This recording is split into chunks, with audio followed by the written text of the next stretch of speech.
One thing I did want to ask you about was, there was the exhilaration of the dive that we did in Fiji.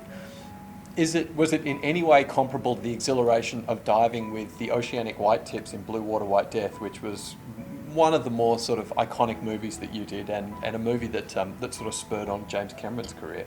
Was that a similar sort of feeling?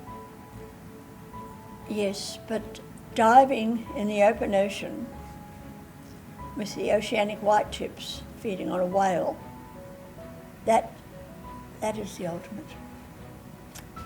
That is where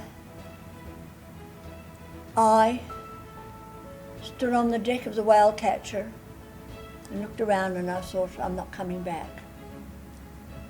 I'm going to die. I wasn't worried about it. It was part of the job, I guess.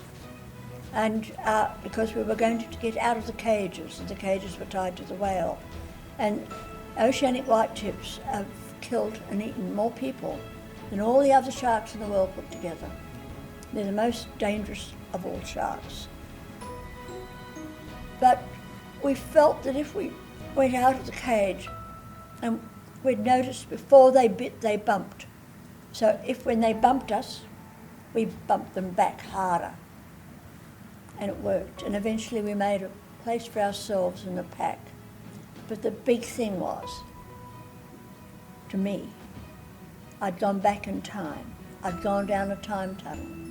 Everything that was happening around me had been happening for millions of years in exactly the same way. There was no difference.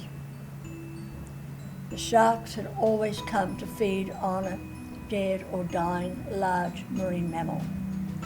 They were doing what nature intended them to do. We had joined the pack, and eventually we were accepted as other marine animals come to feed on the whale. That to me, more than the bull sharks or anything, that to me was a life-changing, mind-changing experience.